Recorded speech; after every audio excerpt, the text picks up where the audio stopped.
Okay, so photos. So we've talked about description before and how to build a description, and that it matters the order of the description that we are writing, right? How to build that. If you're missing that, I know I put it. I know it's in Blueprint Library. I know I put it other places too. I'm pretty sure it's in the Elevate group as well. So there's that piece. But the photos, there actually is a sequence to the photos, and it matters, and I will explain why. So when you are presenting a property, you want the people to feel themselves in the house, right?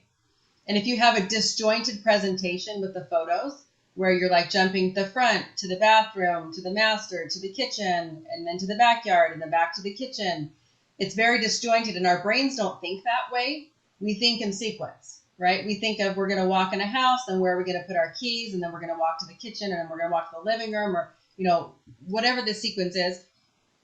We think in sequence. So if you put that out of sequence, it's really hard for people to follow what that house actually looks like. And we're trying to draw them in, right, to come view the property. So we need to do that in the best way possible. The conversion is better when we present the property without the surprises to the client. So the surprises are, if you put your photos in a disjointed manner, then they're not going to understand when they walk into the house. They can't pin down what they were looking at online with what they're now looking at in person. That makes sense? So we want to have this fluid for them and easy. So we're going to take them on a tour of the home as if we were walking through the home. That's essentially what we're doing. Okay. So these are guidelines of a minimum number of photos that you use. If you have a small house, you're going to have to kind of stretch it out and do a few more photos. If you have a really large house, you're going to have to pare it down, and you're going to have to cut a few things out.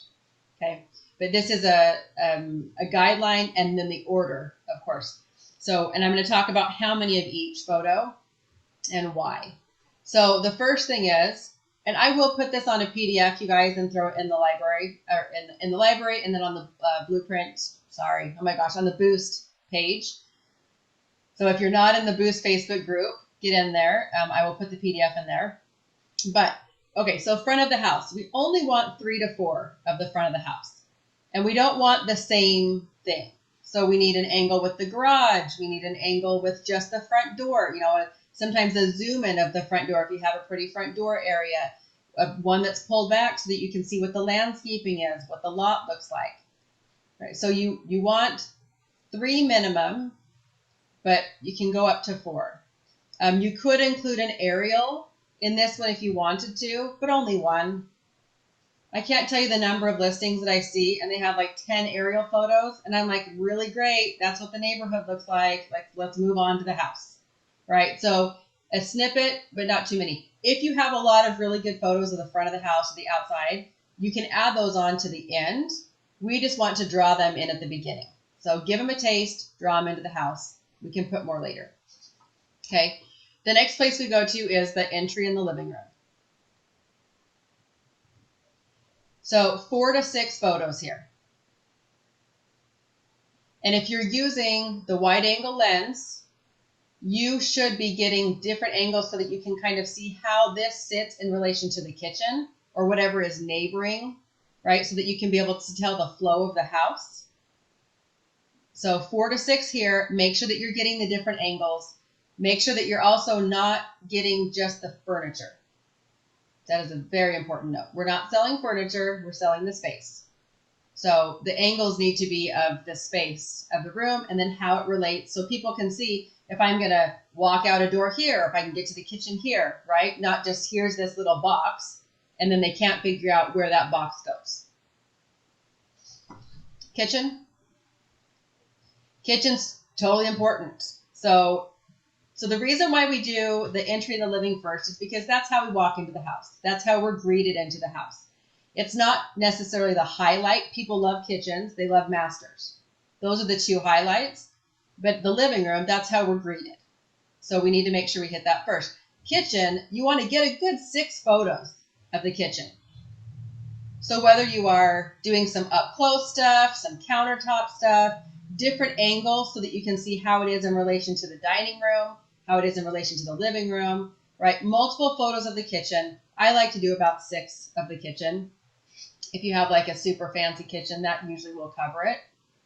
If you have like a galley kitchen from 1970, then you're probably going to end up with like 3 photos, maybe 3 or 4, whatever you can muster on that. And then the dining room.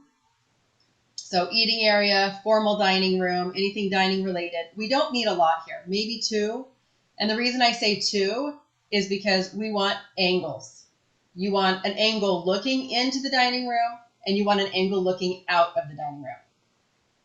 Okay? You want to see what the dining room looks like, the space when you're looking at it, but then you want to turn around and you want to see, I'm going to look out into the living room or the kitchen, right? What am I looking out into from the dining room? So you want 2 of the dining room. Don't overdo it. Dining rooms aren't that exciting. Master. Now we go to the master bedroom because this is the more important one. So notice we don't hit the laundry. We're not any of that yet, right? Colleen, I would tear apart your listing you have with the pics. Oh, the seller wouldn't let him come back. What a jerk. Okay. All right. I won't tear apart your listing. I know I'm so mean. I'm so mean. But we're going for efficiency, right? Get the job done. So we gotta deal with it. Okay. So the master. So you want 2 to 3 of the master. So, and this is just the bedroom part, right? Not the closet yet, but just the bedroom. Usually 2, 3 if it's a really big master or you need different angles. Don't take the same angle. You always want different photos. But again, we want to be able to see how it is in relation to the closet, how it is in relation to the bathroom, and then what it looks like when you're just looking into the bedroom. Because you want to see the windows, right? If the bedroom's got windows, you want to get the picture with the windows. You want to get the picture with the closet. Okay, then we're going to hit the master bathroom and the closet. If the closet is a super big mess, do not take a picture of it. All it does is embarrass your sellers. So if it looks decent, if they've cleaned it up, take a picture of the closet. If it's a walk-in closet. If it's just like a normal sliding door closet, don't bother taking an additional picture. You're going to get that when you take the picture in your room in the master. So only if it's a special or a walk-in closet. Okay. So you want 2 to 3 here. You want usually 2 at least in the bathroom.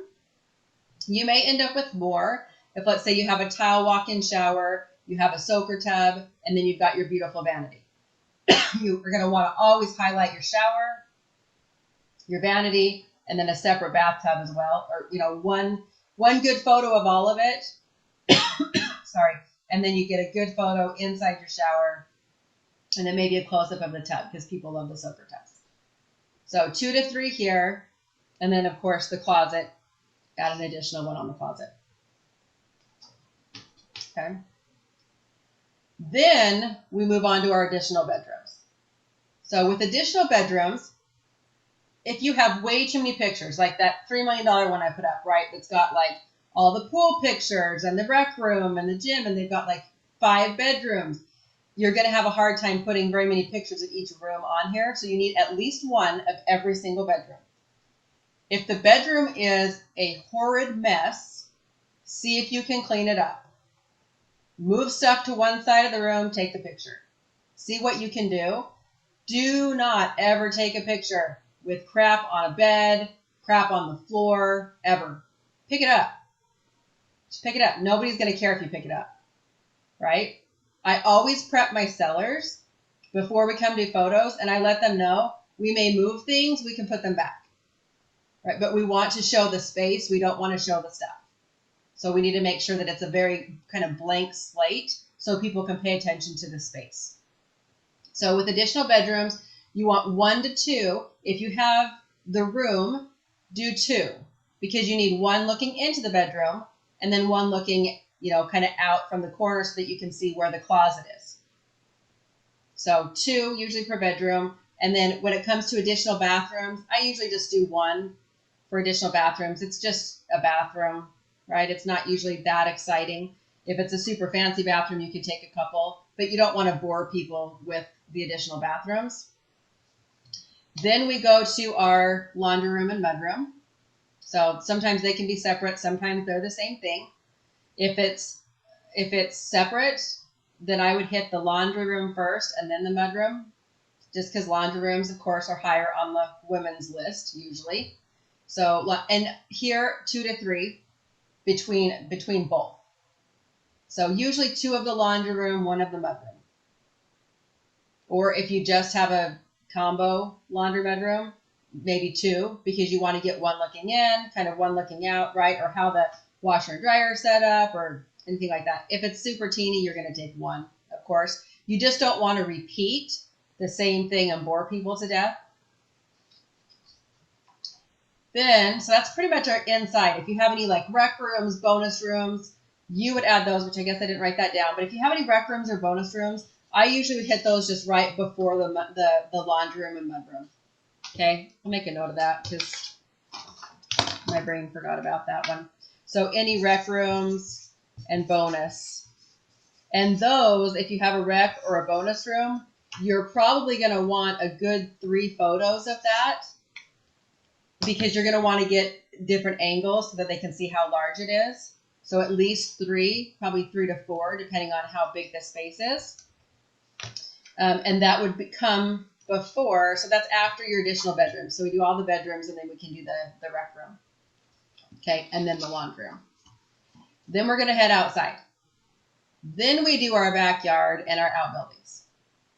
Now there's one caveat here. So if you have, so outbuildings, I say like if you've got like a shed, right? We definitely want to have a picture of the shed because that's something that's included with the sale, if it's included. Don't take a picture of it if it's not included. But any outbuildings, if you have a shop or something phenomenal like that, you will be putting additional photos here at the end, but you want to make sure that you include one of those at the beginning. Highlights, right? Men love the shops. So if we're going to do some front yard photos and the garage, we're going to throw a picture of the shop in there too. That draws them in at the beginning. Then you've got multiple pictures of the shop or inside the shop, right? That all can come toward the end when you do your backyard and your outbuildings. I would hit a mixture of this. And this needs to be kind of how you're looking at the property outside. So try not to confuse them. But it would be how you kind of walk out the door or looking into the back of the house and then where the house sits in relation to the shop.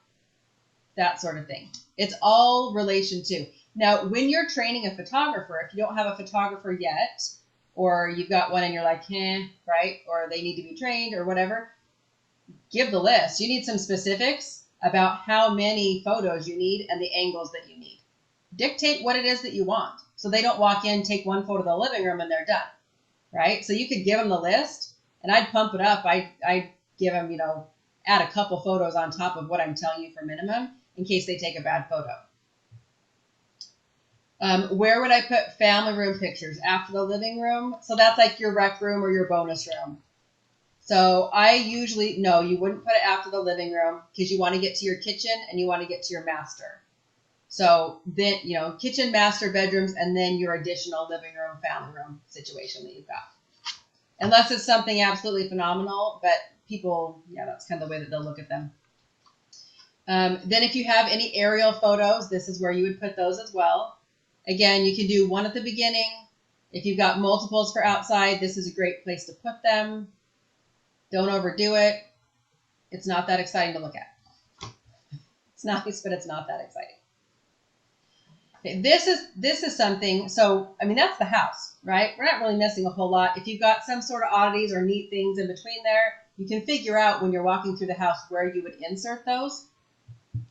But if you have any like community amenities like a pool or a park, playground, anything like that, if you have the space, this is if you have the space to put, where you need to fill more slots for photos, then I would add maybe a picture of the community pool. I would maybe doctor the photo, edit it, and put on there community pool because it gets confusing when you're flipping through photos and it looks like this pool's in the guy's backyard. Right? Then people think that maybe there's a pool included and there's not. So I would take it into like Canva and just put a tag on it, right? That just says community pool or community playground or whatever. and then upload it. One is enough. You don't need 5 photos. I've seen like 5 photos of just the pool area before, and we don't need that. You're not buying the pool. Like, it's great. It's a great amenity if they have tennis courts. 1 photo of each of those things if you have the space to put them in there. That's the first thing I would kick out if you don't have space. Okay? It's really simple. It's really simple. So having the blueprint, you can go through and insert the photos. Now, the number of photos total, I kind of throw in the chat. Our MLS lets us put 50. I know on Zillow you could add more, but our MLS puts 50. So if everybody would put in the chat, I'm curious how many photos you are allowed maximum in your MLS. So Jackie says 50. Colleen thinks somewhere right around there as well. Lakeisha, find out. I'm just razzing you. Okay, Gay says 50. So you should, okay, so 50 seems like the number. Okay, Cynthia needs to find out as well. Okay, so let me tell you something. The number of listings I see that have like 14 photos is mind-blowing. Mind-blowing. If we can put 50 photos, find 50 photos to put on there unless you have a 900 square foot house and there's no way you can get 50 photos. Most 3-bedroom, 2-bathroom homes, you can find 50 photos to put in there or very close to. Okay. Colleen said that she only received 30 photos for her listing from her photographer and not even a photo of the front door. Yeah, I would find a different photographer next time for sure. And that probably did hurt you, honestly, with that listing. That probably did hurt because that was a fairly large home, right? So if you've only got 30, that guy was... Yeah, I was totally disappointed. When I received him, I'm like, is that it? Do you have any more to share with me? And he was like, no, that's it. I'm like, yeah, wow, I think I did too much talking and not enough, like really paying attention. And I said, you don't even have one at the front door, or like not even the front of the house. He took an aerial, but there's so much missing. And the sellers even complained about it. And I was like, I'll get him back in. And they said, no. Why did they? So, yeah, they were rough on you. I mean, at that point, I'd be like, well, do you want to sell your house or not sell your house? We need more photos. But Cindy gets 66 at hers. That's a lot. That's good. That's nice for large homes too. So tips for when the photographer is there. Okay, so until you have a very well-trained photographer, you need to be there with them, because if they're going to go take a picture of the bathroom, you need to remove the rugs. Make sure there's not junk sitting on the countertops. There's not shampoos in the shower. Open up the curtain, right? You need to be there to prep everything and make sure that they're getting the photos that you're asking for. Because you've been through the house before. You know what the highlights are that are going to draw people in that will want to buy the home. So you need to be able to make sure you get photos of those things. So follow them around, be there with them and be like, I need one from this angle. I need one from this angle. I need one from this angle. Oh, wait, let me move all the stuff off the kitchen counters, right? And I need to get that out of there. Yes, always make sure the toilet seats are down, the shower curtains are open, the beds are made. If the bed's not made and the kids' toys are out, make the bed and put the toys away. We're all parents here. We know how to do it, right? Never take a picture that looks something like that. That's not going to help your listing at all. So until you've got them well trained, and even mine that I've had for 6 years now, and she's very well trained, I do specifically say, like, if I'm not going to be there for her when she's taking photos, which I'm doing that quite often now because she's pretty good. I can send her on her own. I will say specifically, I need a picture from this angle, or make sure you get this, or make sure you get this. Or I will tell her the things that I need from her specifically, just so she doesn't miss something. So I know what the highlights are. Do I leave decorative towels up? Yes, if you have like towels hanging, as long as they're not like bright orange, then you can leave the towels hanging on the towel rack or the hand towel that's there. I don't take all that out. If they have like one decorative like thing on the countertop, that's okay. But if we have like a soap, you got a pump soap from Walmart, you want to delete that, like take that, delete, you want to take that, right? Jackie, if you can't be there, ask another agent if they can be there for you. Yeah, you could do that too. You want to make sure that other agent's trained really well though, because it really sucks if it doesn't happen right and then you have to try to go back and make up for it. So whatever you do, just make sure that whoever's doing it is well trained. I will send Kara, my assistant, with my photographer to go help her to move things, especially if I know the house is kind of a hot mess. So she's well trained to be able to go do that too. But honestly, if you're new or newer, you need to be doing it yourself because you need to know how it works, how to do it, how to present the property. You can't pawn stuff off at the beginning until you know how to do it, right? You don't get an assistant until you figured out how to do the job. That's what makes you good. Okay. Okay. Does anybody have any questions? I know it would be short and sweet today. No, thanks. It's great information. Good. I'm glad. Yeah, thank you, Lisa. You're welcome. You're welcome. Have a good weekend, everybody.